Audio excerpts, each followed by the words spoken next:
Hello, everyone, and welcome to our latest online event here at the University of California, Merced.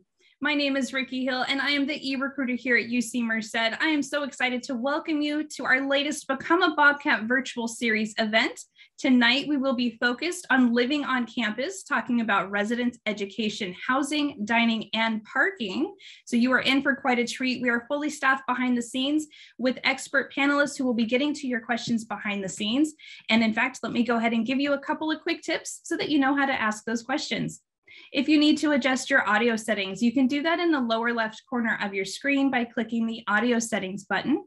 If you would like to adjust the size of your window, click on View Options in the upper portion of your screen. As I mentioned, we do have some expert panelists behind the scenes, so you can click on the Q&A button located in the lower portion of your screen. You can send in those questions throughout this event, and we will be getting to those, as I said, behind the scenes. We also have time at the end of this presentation for a live question and answer session. So we will also be saving some of those to the end, so just keep that in mind. Please hang out throughout the entire presentation. As I said, it is jam-packed with a lot of information tonight.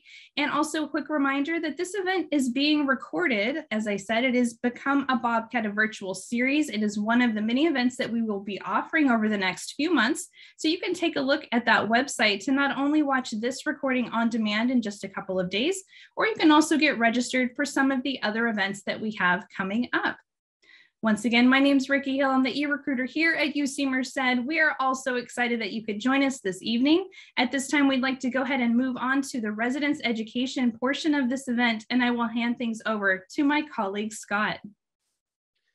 Hi, everyone. Welcome, and thanks for joining us tonight. I'm going to be talking about residence education, about life on campus, and then how we apply for housing and the timeline to become a Bobcat living on campus and campus housing. So we'll get started talking first about residence education. We're excited. We have four new buildings, or newer buildings that opened recently on our South Campus. El Portal, Sentinel Rock are in their first year. Our students living on campus now are our first students there living in those buildings. So all of our campus housing is pretty modern and pretty new. We have and a lot of that campus housing is located central to campus. So we're excited to welcome you there into these new and exciting buildings that we have here at UC Merced that are located in places that are convenient for you as a student. Okay, next. When we talk about residence education at UC Merced, we're really referring to what happens after you get into the hall. What makes living on campus so special are the interactions between students, the kind of learning that takes place outside of the classroom, both through our structured experiences that we offer and through the social opportunities that we provide. So we have different areas for recreation spread throughout campus. We've got campus rec. You can see here some of our intramural courts that are out behind El Portal and Sentinel Rock. We also have tennis courts. We have a lot of different areas outside the building, but then we also have areas inside the building with lounges and places where folks can get together and gather and either study together, meet new people, make new friends. To help facilitate that activity, we have resident advisors, RAs.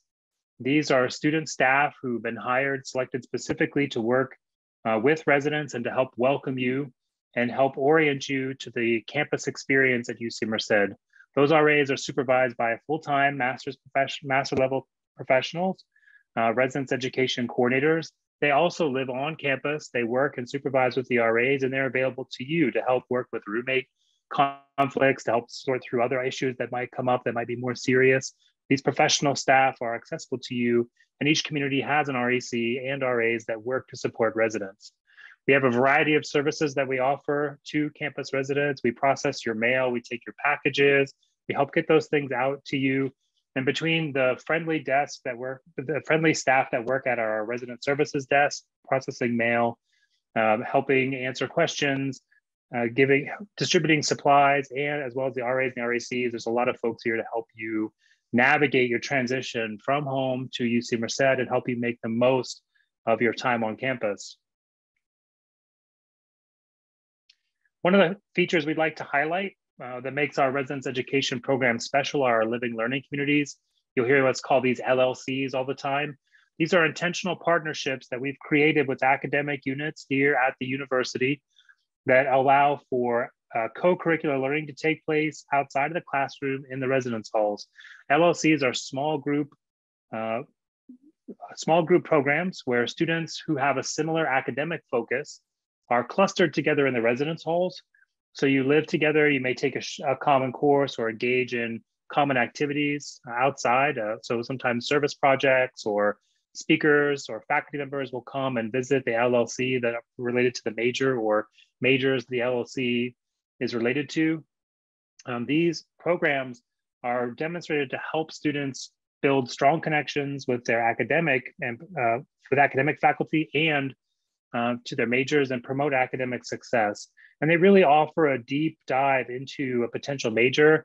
And particularly if you're exploring a major, the LLC can be a great way to get to know a lot about that and to really make your first year efficient and help you learn more about what it is you might be interested in learning within your own major. Really, we're talking about helping bridge that in-class and out-of-class experience using the residence halls. So the LLCs, we're really excited about those. If we go on to our next page, again, a lot of our students have talked to us about their experience within LLCs, and they really love the opportunity, and they speak very highly of the opportunity to not only work and live with peers who share their same focus academically, but to also begin building this network of faculty, staff, graduate mentors, folks who can help guide them through the academic process, but also through the professional processes related to their major. So these programs for students, when we talk to them and talk about their participation, they speak very highly of those experiences and the way in which the LLCs fostered that, not just in the classroom, but building this connection outside of the classroom. The RAs for LLCs will provide programming related to the major, in addition to faculty and staff will be working with those programs, providing some additional content. So there are some common courses that are associated with the LLCs that help work towards these learning outcomes. A lot of these are structured. It depends on what the LLC is focused on, but there is an emphasis on what we know are activities that promote student success. Small group, small project, small group settings where students are working on self-directed projects. There are also social events that help build these relationships that are needed to help as students start exploring their major and start looking for opportunities. Networks between students help you find and learn about things much quicker and much more efficiently than you might on your own. So the folks in the LLCs, in addition to getting this extra content, are also getting these extra relationships that really help them experience their major or their area of academic interest in a more full and robust way. Next. These are our learning communities for next year. There's more detailed information for these on our website. I would encourage you to browse this. Fiat Lux is by invitation only. So if you're looking to apply for Fiat Lux and you don't see that on your housing application, it's a learning community that's focused on first-generation students. And folks, if you get an invitation to Fiat Lux, we'd encourage you to take a look at that program for sure. That's a great LLC, but it is by invitation only. So keep an eye on your inbox in June for that. The other programs listed here are offered all next year and every first year student is eligible for these programs next year. We're excited to roll it out of 3 new LLCs, and these are around major area focuses. So professional engineering is a new LLC, public health pathways is a new LLC, and entrepreneurship is a new LLC. And they're not major specific. If you have an interest in engineering, you can sign up and express that interest to be a part of the professional engineering LLC. If you have an interest in a broad range of public health fields or healthcare careers overall, but you're not sure what, the public health pathways is a great LLC for you to explore. And same with entrepreneurship. If you're interested in building the kind of skills needed to start a business or to look and take advantage of opportunities and startups, or working in areas where you're creating business opportunities, entrepreneurship is a good LLC. And those are 3 new ones this year. Again, more information is available on our website, and make sure you get a chance to look through that if an LLC is something you're interested in.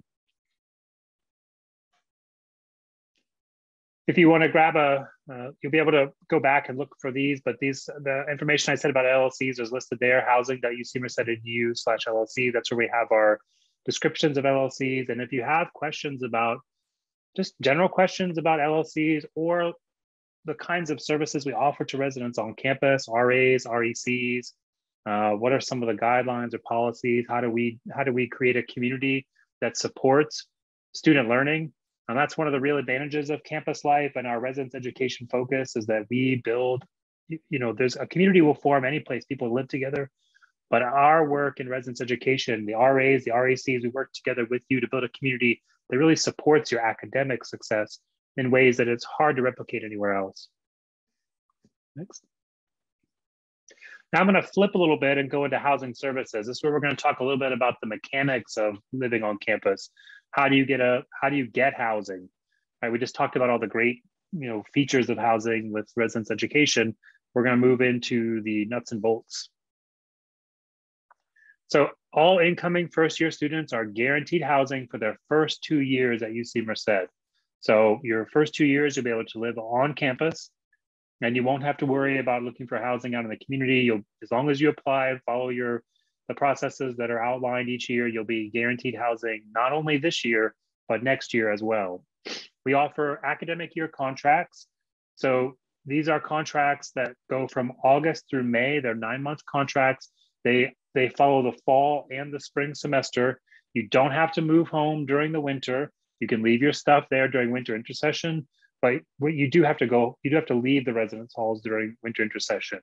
We do offer additional housing if you need to stay, but our contracts are for August through May. Now, when you do get a contract, you'll be contracted for specific room types. We offer singles on a very limited basis, doubles, triples, and quads. Most incoming students are assigned in triple rooms. That's the most. We have about 46% of our beds on campus are triple rooms. So the probability of getting a triple is pretty high. But we do have doubles. We also have some quads, but doubles and triples are a predominant type of housing. And in the South Campus buildings, triples are the more common room. Your room rates vary on the type of room that it is. So on our webpage, you'll see on this page, you'll be able to check out the different rates for doubles, triples, and quads.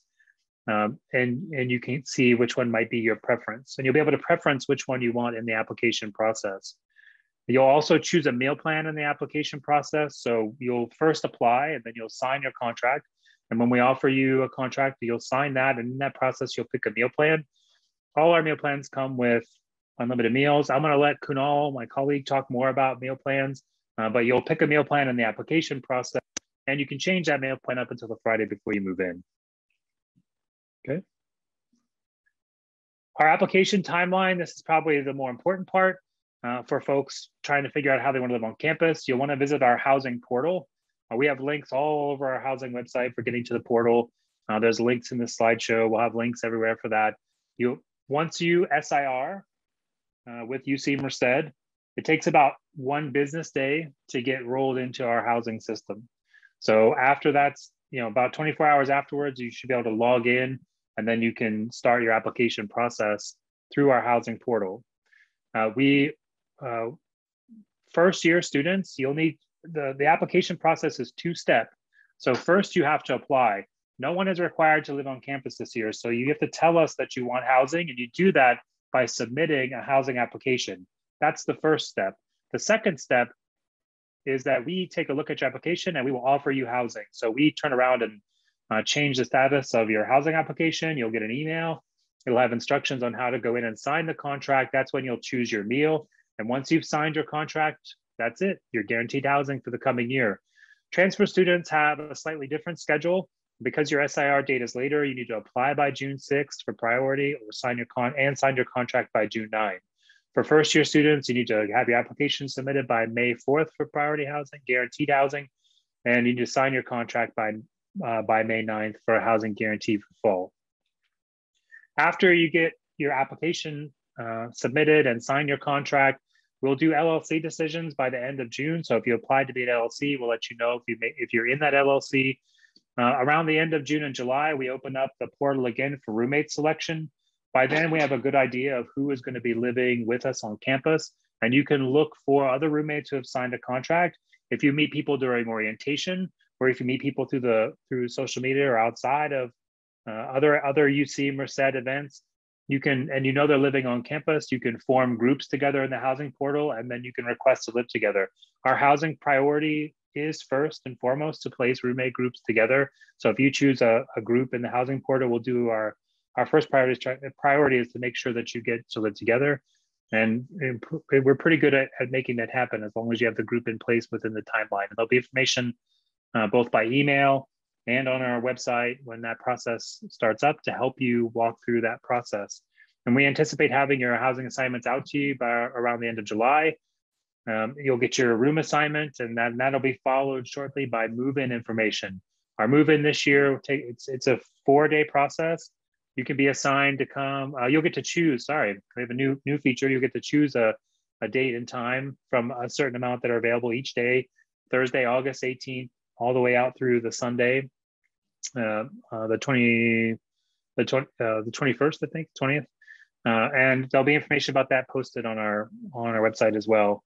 There are some groups that are parts of that are early arrivals. So there are some programs like some LLCs might come early, Summer Bridge might come early. If you get accepted into an LLC, they'll reach out to you and share that information with you if there's going to be an early arrival option for you. Some athletes also come early as well. You're good. We can move on there. So again, to submit, I talked a little bit about single rooms, and a lot of our single rooms we hold for students that have housing accommodations. So if you have documented needs where you know sometimes students have ADA or other needs that require a single room, or if you have other accommodations like emotional support animals, you can request accommodations, but you don't request those from housing. We have information on our page about how to request those, but ADA accommodations are documented through Student Accessibility Services. And to make sure you can request an accommodation at any time, but we ask that you try to complete that process by May 2nd with Student Accessibility Services, have everything submitted and turned in and ready to go by that date with Student Accessibility Services. So if you have things in by May 2, we will have them ready for you in fall. Accommodations that you submit after that time may not be ready by fall opening. But again, you can submit an accommodation at any time. So it's not a deadline, it's just our priority time. We like to let folks know, like, you also can submit accommodation requests independent of your housing application. So if you're only interested in housing, if you can get your accommodation, you can start that accommodation process first and do it. And it can work independently of your housing application. There's some information here about financial aid. So aid and cost of attendance, particularly around housing, are tied together. If you have questions about, how much can I afford this? How much aid can I get if I live in a double versus triple, et cetera? Students First is a good place to get that. There's a lot of information in there. There's a lot of FAQs that are listed here. I'd encourage you to read through those. But I will say too, if your housing status changes, your aid status can change too. So if you sign up for housing and then if for some reason you need to leave later, you'll want to check back in with financial aid as you're exiting the university to make sure you understand, or if you want to move off campus, or if you've applied to move off campus, you have to make sure that you understand how that affects your aid. Okay. I'm going to touch real quick on your CAT card. The CAT card, a lot of the services that we are going to talk about today, the CAT card is your access pass to those services, but very specifically, it's how you get into the residence halls. All our buildings have card swipe exterior entrances. You also use it to go in and out of the dining hall to pay for meals. You ride the Merced transit system and CAT tracks with that. You just show them your student ID, get right on the bus. It's great. All the photocopiers and print stations take the UC Merced ID. You could load that up with funds to be utilized at those stations if you need them.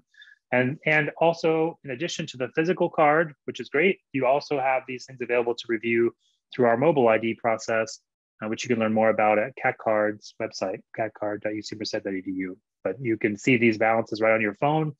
And in a lot of cases, you could use your phone to go places where your ID works, except for the residence halls. You have to have that to get in. All right. And with that, I'm going to pass it to my colleague, Kunal, who's going to talk to you in more detail about dining services. Thank you, Scott.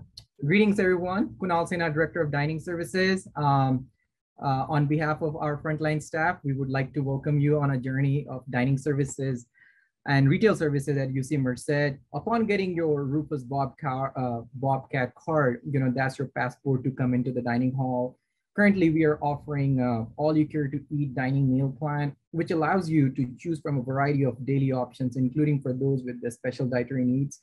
Guests without meal plans may enter using a credit card, debit card, or using CAD dollars.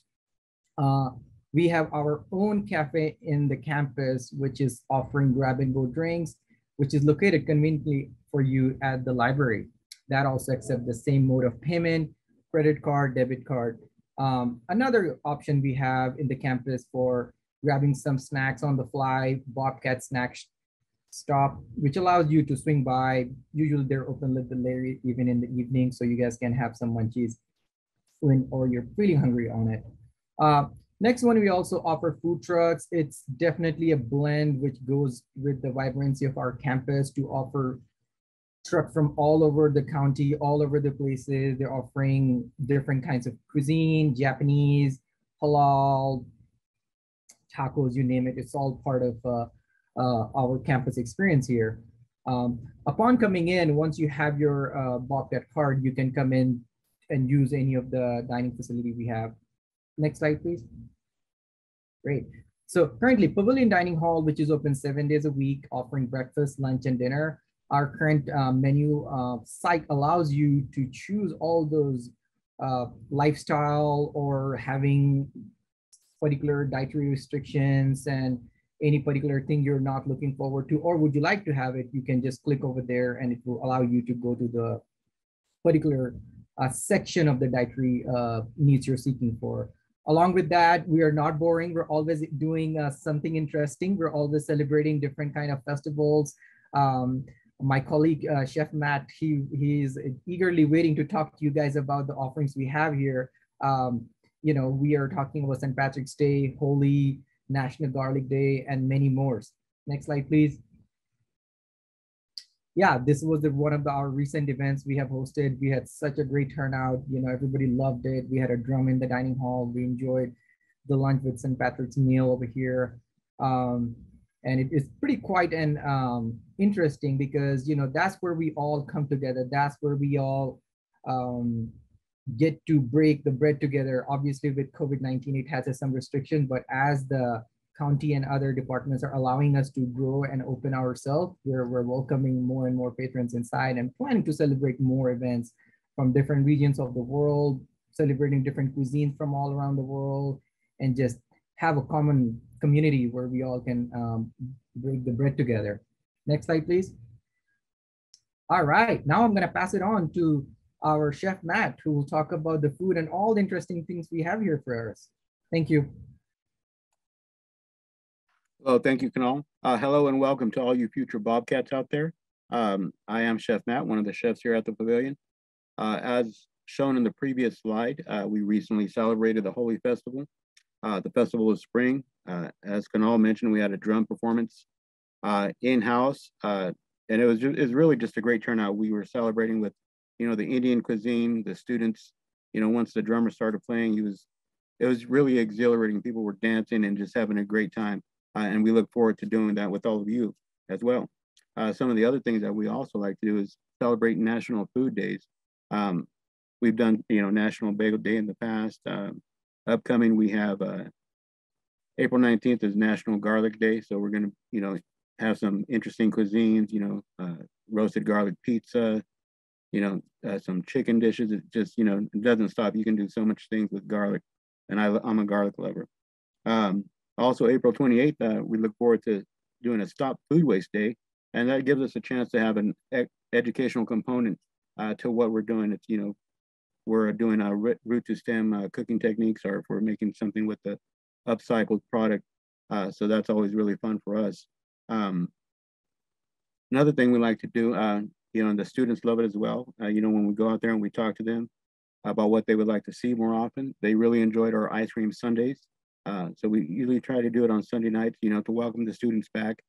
Here, have some ice cream, you know, we have strawberry toppings and it's a really good time and it's a relaxed environment. I did want to touch on, you know, so I think I seen a question about some gluten-free options, celiac disease. So yeah, so we've heard, you know, gotten a lot of feedback and we've brought in a lot more gluten-free products in-house, gluten-free brownies, sliced breads, hamburger buns, cookies, pies, you name it, we're bringing it in. And we've also heard the need for more plant-based milk alternatives, which we do have in stock. We have a lot to choose from. We have organic oat milk, almond milk, you know, organic soy milk. We also have some silk milk available in dispensers. It's original flavor and chocolate. But we are definitely looking forward to having you all on campus and feeding you and talking to you, and just food and music, right? I mean, what else could you ask for? I will pass it along.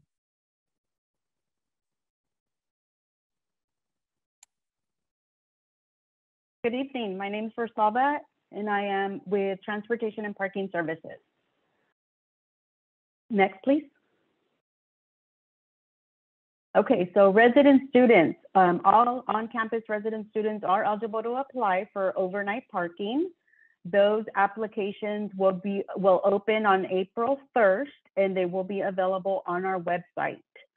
The semester rates will be posted in June.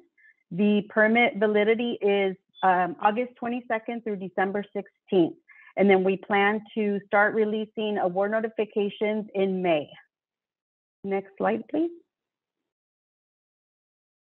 Commuter students, continuing and new transfers. The fall semester permit cost is $160. Those permits will be available beginning August 1st through my UC Merced parking portal. And the validity for those are August 22nd through December 16th. Freshman commuters can apply also by exception, and those applications will be available August 1st on our website. The exceptions are active military, health, mobility issues, off-campus jobs, commuting from outside Merced County. We also have a daily parking option, which is the Way to Park mobile app, and that gives you hourly to daily rates. Next slide, please. CAT tracks, that is the UC bus system, and a CAT card is required to ride. At this time, face masks are required. That may change depending on the health guidelines. The shuttle services have connections to your pharmacy, grocery, retail, dining, banks, Amtrak, and downtown Merced. Next slide, please. Other transportation options, we have the bus, which also you just need your CAT card to board. We also have Amtrak services, and then we also have connections to LA and Las Vegas from Advanced Airport. Next slide, please. Zipcar, we currently have 4 Zipcars on campus. You do need to become a member. It is a $15 annual fee. They do sometimes offer specials at the beginning of the semester. We would have all that on our website. All you would need is a card to access the vehicles. The rates start at $11.50 per hour or $77 per day, which includes the gas, the maintenance, and the insurance. We also have Lyft, Uber, and then Greyhound. Next slide, please. And then if you have any questions or would like to email or call us, our information is here. Thank you.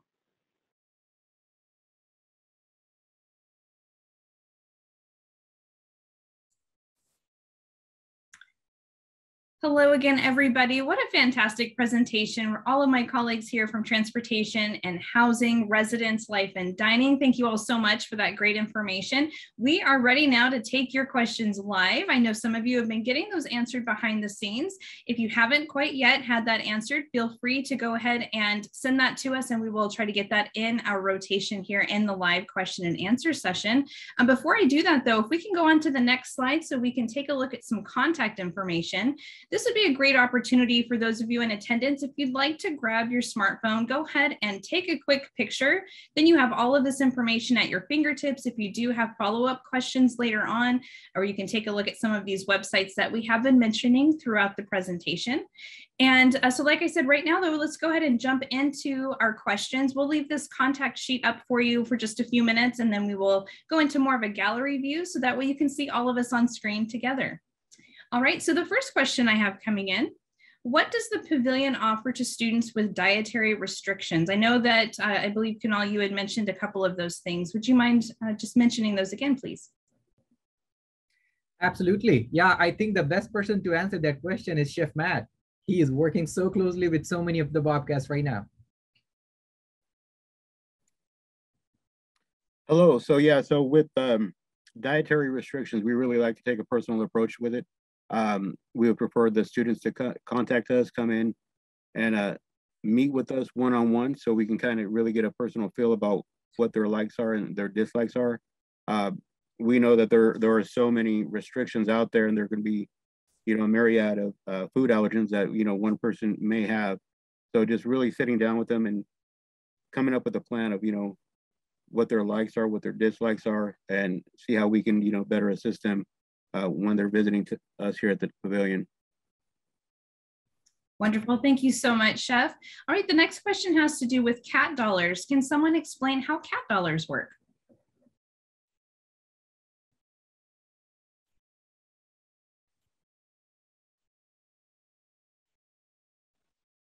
I can. Thanks, Scott. Go for it. Yeah, so cat dollars are a decline. They're a campus currency that you buy. So you buy them online or some come with your meal plan. So when you look at the meal plans, you'll see unlimited 85, unlimited 250, unlimited 400. And our meal plans are all unlimited, meaning you can go in and out of the dining hall as often as you want to eat. So you'll always have access to food, but there are other locations on campus that have more a la carte style food. So there's a coffee shop.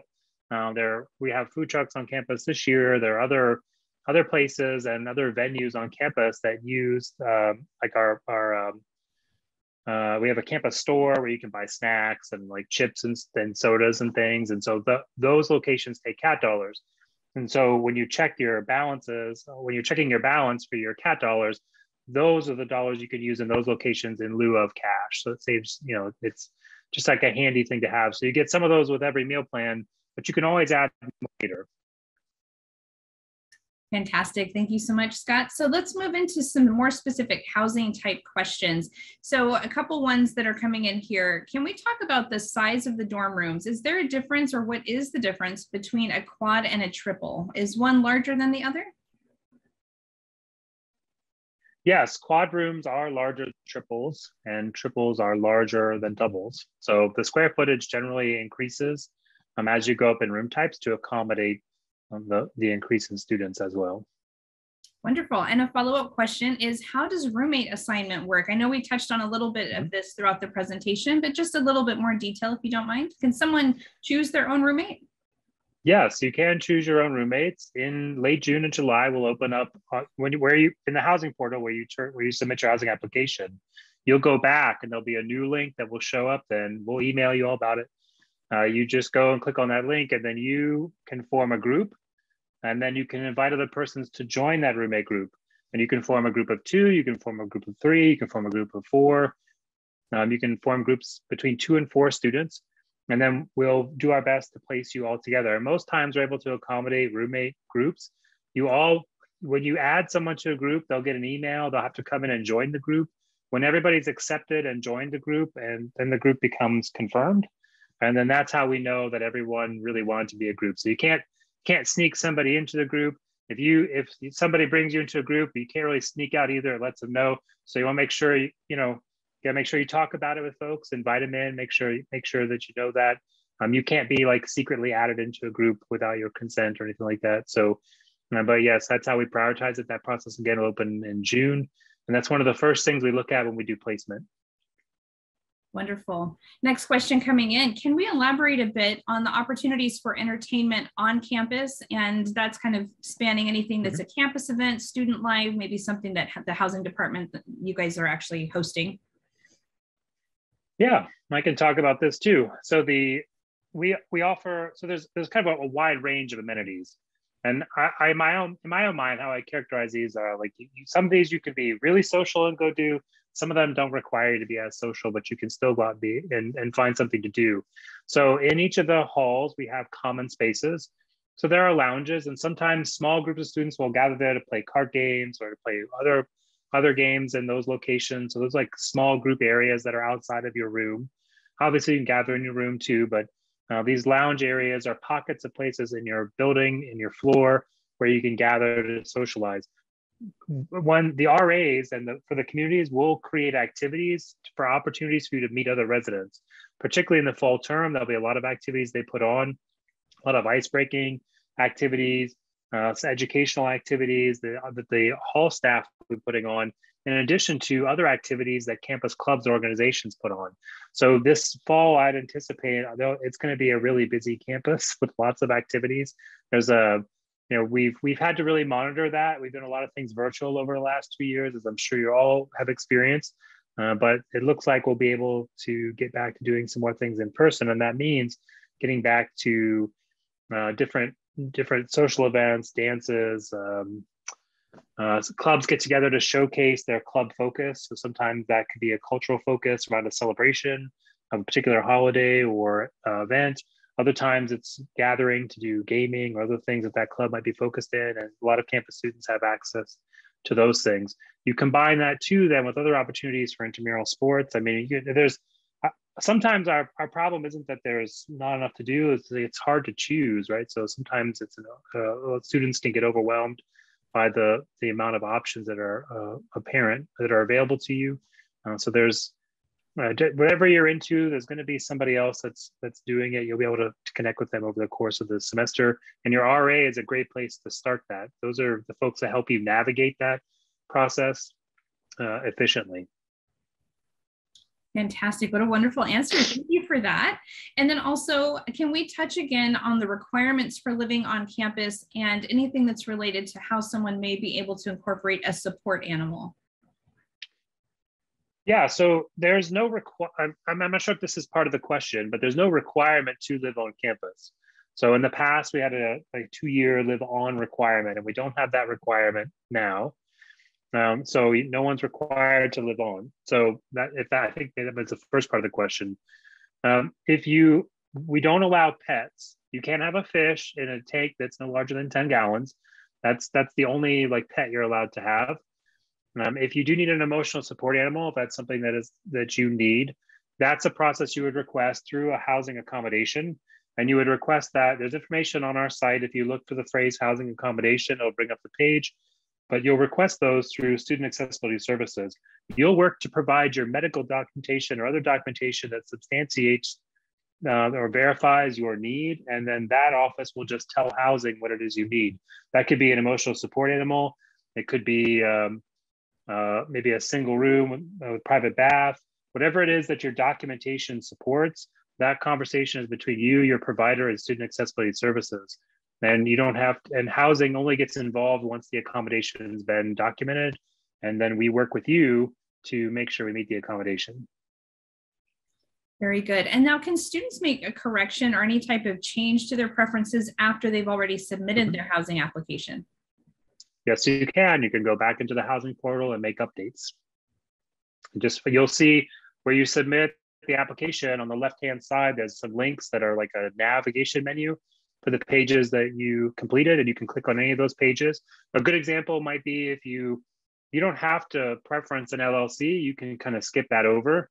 But if you maybe go to an orientation and learn more about it, and you can go back to that page click on your interest in LLC, and then the next page will show up that has all the LLCs that you can choose your preference from. So yes, you can do that, and we encourage you to do so. Wonderful. And then a quick dining question. Do we accept, do the food centers accept any type of EBT card?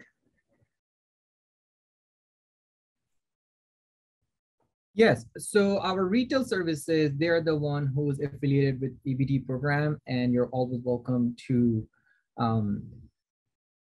use that. But as of right now, because of COVID, there were some restrictions we have. So we're working to bring it live on, but sooner or later, we're gonna have that program launching.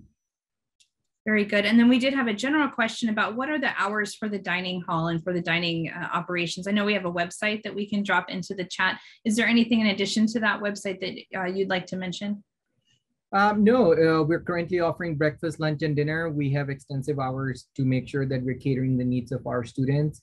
You can definitely go on the website to check the hours of operation, something special's going on, or any dietary needs or questions about what you want to eat before you make the walk to the dining hall. Very good. Thank you for that. And then now the next question, what security measures are there on campus for the safety of our students? Yeah, so I mentioned a little bit about our CAT card. The CAT card, all our residence halls, exterior doors are locked 24/7.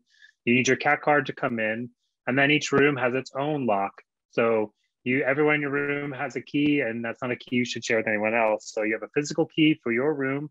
There's card access, and the outside the buildings are locked 24/7.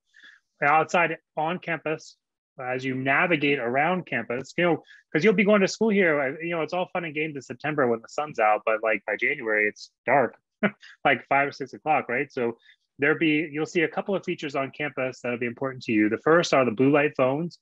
Around campus, you'll see little kiosks that have a blue light on top.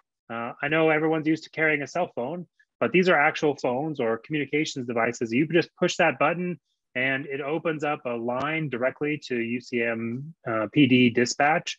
And then if anything comes up or you need help or you see somebody in distress, or maybe you're feeling anxious about someone, you can always use those to report really any kind of emergency or concern you might have while you're on campus. And you can always see the next blue light phone from the blue light phone where you're at.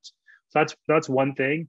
There are also campus, I think the name's changed, campus safety aids.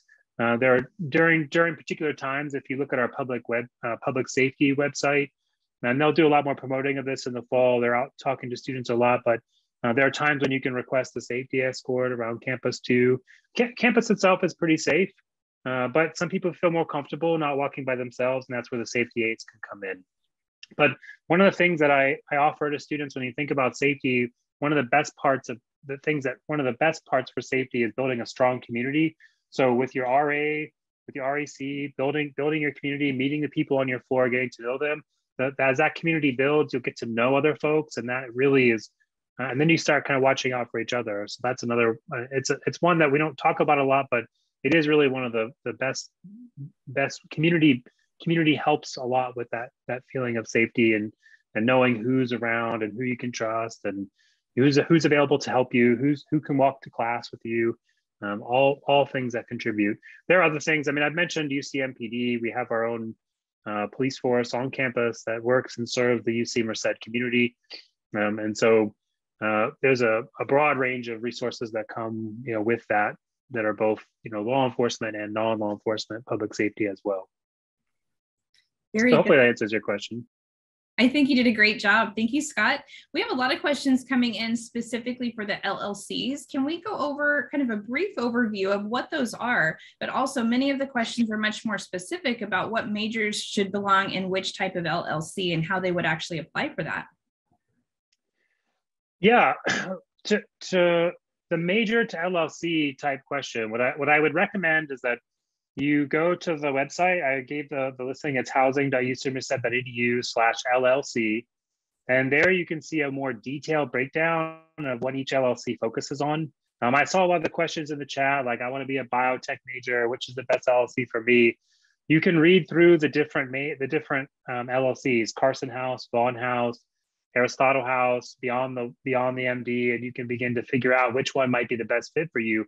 And you can preference up to 2. So if what'll happen is you will, if you go through an LLC and you find 1 or 2 that you want to be a part of, you'll submit that as part of your housing application. After May 9th, I will provide that information to the various LLC partners, and they will reach out to you, or if they have their own application process, some of them have their own interested application process, and they'll begin that process once the signed application period is completed. And then they'll be communicating with you, and they will let you know if you've been accepted into their LLC. And they may have their own criteria or some things like that. It's generally not a very onerous process. Typically, you're not going to have to go in and fill out like a ton of forms and extra paperwork, provide transcripts or anything, something like that. But they usually will try to teach you a little bit about their LLC just to make sure that you understand what it is that you're expressing interest in. And then those offers typically come out for the LLCs, and you'll make those offer and accepts in June. And then we'll start, LLCs are among the first placements that we do.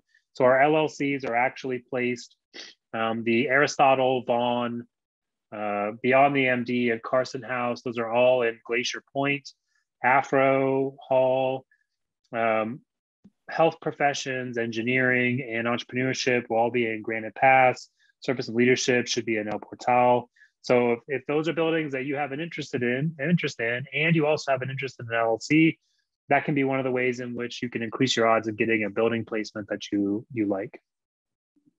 Fantastic. And then just a quick note to our audience, if you haven't been taking a look at the chat box, we have been sending out many different links for you to different websites for more information. One of them was just placed in there for the LLCs, so definitely make a note of that. You can go ahead and click on it and save that for later on for all the references. So I know many, again, of the questions coming in are asking, what if I'm psychology or poli-sci or some type of science major? So hopefully this was able to answer that question, and then you have that link on the website there through that chat box for a little bit of a follow-up. All right, so the next question is going out to dining. Can we talk about what our specials were this week at the cafeteria, just for a live example? Yeah, so I have our menu right in front of me. So for this week, most recently we started doing a healthy option that includes a composed salad. So you would come up to our salad station. And for example, tonight we had a Thai chili baked shrimp salad. So you can choose your green base, your spinach or your chopped romaine. You can top it with the Thai chili baked shrimp and your assorted toppings, whether it's shredded carrots, soy chili edamame. We also, but we did run some pizza specials tonight. We have a Mexican line where we did our halal beef carne asada. So basically we're doing combo plates with the side of tortillas, Spanish rice, pinto beans. We were also doing a buffalo chicken sandwich tonight with crispy straight cut fries. Our students love the fries. I can't stay away from them myself either. So, Chef, you're making me hungry. I haven't had dinner yet. Come on down. Come on down. I might have to swing by. We'll take care of you. Don't worry. Another question here about dietary restrictions. So the question is saying, can students only eat at the pavilion if they have a dietary restriction, or do they have any type of way of knowing what the food carts are serving in terms of ingredients? So in terms of food carts versus pavilion, right? I mean, we run the pavilion. We're in charge of pavilion. So pertaining to anything served here in dietary restrictions, we can provide the answers for you. Unfortunately, we don't work inside the food trucks. We don't know what type of product they're bringing in. We're not involved in their prep process or their cooking process. So anything related to food trucks will have to be asked to the food truck vendors. But I'm sure they'd be happy to accommodate you with any answers that you may be seeking. Fantastic. Thank you so much. We're going to shift back over to some housing questions now to try and get a little bit more diversity here and see if we can capture everyone here before we start wrapping up tonight. So what appliances are students allowed to have in their residence halls? Microwaves, refrigerators, or mini fridges? What else?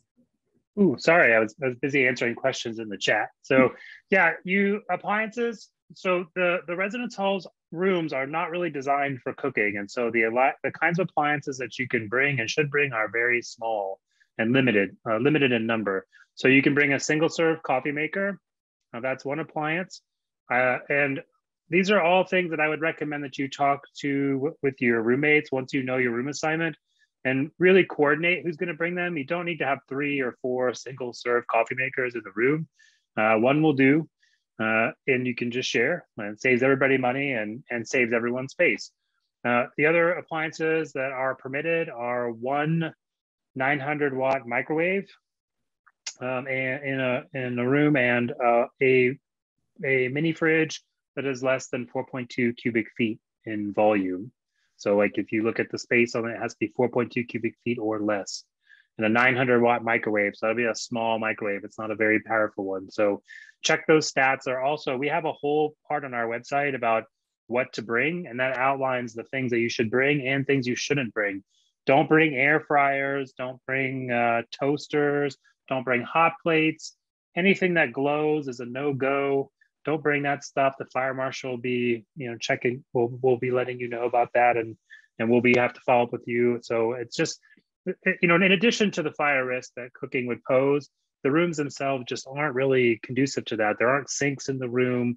And so no one wants to be going down the hall to brush their teeth and there's a bunch of noodles in the common sink. So we do have kitchen areas that in common kitchens for the halls, but they're shared for everybody. So they're not really designed for people to use on a regular basis, but they can be great if you want to make a special meal or introduce some friends to something that you like, or maybe bake some cookies or a special treat from time to time. That's really what they're for. Very good. All right, so let's see. We have a few more questions coming in. Can we also go over quickly the process for roommate selection and when students should expect to receive their assigned roommate? Yes, so you will roommate selection, and I also make it clear, like you don't have to choose a roommate. So we have an open process for roommate selection that will start at the end of June, and you'll get notified about it. It'll also show up on your housing portal, but you'll get an email that says roommate selection will open at these dates and these times. And then you'll go right back to the housing portal, right back to your application, and there'll be a new link, and it'll have instructions on how to go in there. We'll have a video walkthrough of it, and you'll be able to go into the roommate tool, and you can search for roommates by last name. You can search for roommates that are recommended by preferences. So in your application, you fill out things like I like to go to bed early, or I like to get up late, and you can search for roommates based on those criteria. Our roommate matching tool will suggest roommates to you based on the answers from applications. So you can do that. If you want to find a roommate, you can do that. A lot of students find them out of the portal through social media or through orientation. They meet folks during those, or Bobcat Day, they meet folks during those sessions. And that's how they find their roommate. And then if you know who you want to live with, that's when you would use the roommate group process at the end of June and early July. Once you form your roommate group, we start doing room assignments in early July. We start first with ADA accommodation. We then start with LLCs and move through that. And then we start making placements. And the roommate tool, the assignment tool, actually try to place roommate groups in an intact space first. So you'll want to make sure that you have your roommate group set. Now, sometimes we can't, we may have to break up a roommate group, but even if we take a roommate group of 4, we first try to break it into 2 and try to place 2 people who requested each other as roommates if we have to do that. And sometimes we do because of the way the space works out, but end of June, early July, you'll request your roommates online through the portal, and we'll use those requests in the placement process. Wonderful. And as we are getting closer to wrapping up, I'll try and squeeze in a couple more quick questions. How do students access and pay for cable TV? Do they have access to Xfinity, and do they split the cost with their roommates, or is that something that we provide? We don't provide that currently. So we do provide high-speed Wi-Fi. So if you want to watch any video service that you watch on demand, if you have like an Xfinity account at home, if you want to access that through Wi-Fi, you can set that up, but we don't have like a shared cable provider in the residence halls at this time. Okay, and then also the breakdown of the different styles of rooms. We've got single, double, triple, and quad. What does the bathroom situation look like for each of those? Do they have individual bathrooms, or is it a shared situation? Yeah, it's a great question. So most of our communities use a shared or common bathroom model. So for all the South Campus buildings, El Portal, Sentinel Rock, Glacier Point, Granite Pass, you have your triple or double, single, or quad room, And that room, then you go to the bathroom, and showers are centralized on the floor. And there are usually 4 different bathrooms on each floor. So you'll have 2 for each that are gender marked. So either male or female. And then there's a gender neutral bath and shower on usually 2 per wing as well. So there's so it's and that's true for those buildings, for Half Dome, for Cathedral and Tenaya. Really only Sierra Terraces and Valley Terraces, and those rooms are prioritized typically for continuing students, our juniors, seniors, and second year students who return would have priority for those spaces. And they have suite style bathrooms. So you have 2 or 3 bedrooms that share a smaller bathroom just for that suite. But for most new students, we'll be sharing a bathroom with anywhere from 10 to 15 other students in a common bathroom, hallway bathroom scenario, which personally I think is great. And a lot of students come to appreciate that because those bathrooms get cleaned. The suite style bathrooms, you have to work out a cleaning schedule with your roommates, which can sometimes test the bonds of friendship. But they get it figured out. But the common bathrooms get cleaned by our amazing custodial crew daily and restocked. So they're almost always ready to go for you when you wake up in the morning. Great. One last quick question, and then I will go into a couple of final updates here. So someone's curious and they're asking, when they do their housing application, do they request the particular building, the residence hall that they'd like to live in? You do not. You can preference the LLC. We let you preference your roommates. We let you preference a lot of things, but not the specific building. I would pay attention to your room type request at quad, triple, double, or single. And your roommates, if those are important to you. And if you're an LLC, those are probably the 3 biggest priorities that we use. But we don't allow preference or selection of specific buildings at this time. Very good. Thank you so much for that, Scott. Before I do go into these last moment announcements, I just wanted to give all of our speakers, if there's any last minute words that you would like to share before we do close for the evening. Just one last thing for me. I was going through the chat or the Q&A, and I noticed there was a lot of question about dietary needs and restrictions. And really, I would just encourage any student out there that has a question regarding that. Once you're on campus and you're needing to speak with someone about that, just reach out to the chef team. You can reach us at our dining email. And really, I would encourage a one-on-one meeting to go over those specific needs you may have, just so we can, again, make it more personal for you, because everybody's different. Everybody's, has different types of needs, and we want to make sure that we do our best to make sure that your needs are met. Thank you so much, Chef. Anyone else have any last minute words tonight?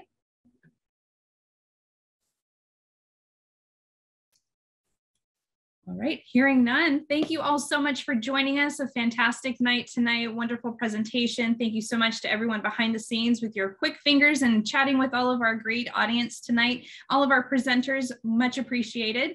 And before I let you go, I just want to offer you a couple of quick announcements. If you don't already know, or if you haven't heard of Bobcat Day, mark your calendars now, everyone. It's Saturday, April the 23rd. Just right around the corner, about a month away, in fact. So definitely mark your calendar for that. We do have a website. We will drop that in the chat box for you. And a general overview of Bobcat Day. It's a wonderful event. You can bring your family and guests with you. You get to meet almost everyone on campus. We have lots of tabling events going on. You can actually do your statement of intent to register that day. We have lots of social media things going on as well. Many different performances from campus clubs. So basically, it's the event that you don't want to miss. So be there or be square, as they say. We will drop that into the chat for you to sign up, and also just kind of peruse the agenda and what we have planned for you. A couple other things to note on your calendar as well. We are taking our show on the road for regional admission receptions. So we do have a few of those coming up that you would definitely want to register in advance for those. One is going to happen on April the 1st, and that is in Sacramento. The next one is in Santa Clara, and that's on April the 2nd. And then we are taking a drive down south to Los Angeles for April the 3rd. So those are a little bit like Bobcat Day, a little bit smaller scale since we are traveling and bringing things to you, but you will get to meet a lot of our staff there and get your financial aid questions answered, a lot of different things there with some guest speakers as well. Lastly, I do want to mention that we do also offer campus tours. So if you haven't yet had an opportunity to step foot on our beautiful campus, please take a moment to go over to the tours.ucmerced.edu website. Get yourself and your family and guests registered right away. You can take a little drive to our campus and we will offer you a guided tour, and you can check out all of the new beautiful buildings on campus and just get, kind of that experience for yourself. If you don't have an opportunity to come in person to one of these great events or a campus tour, we do offer virtual tours on our website as well. So you can take a look there as well at the tours.ucmerced.edu. One last thing to mention, this event has been recorded and the instant replay will be available to you in just a couple of days on our YouTube channel.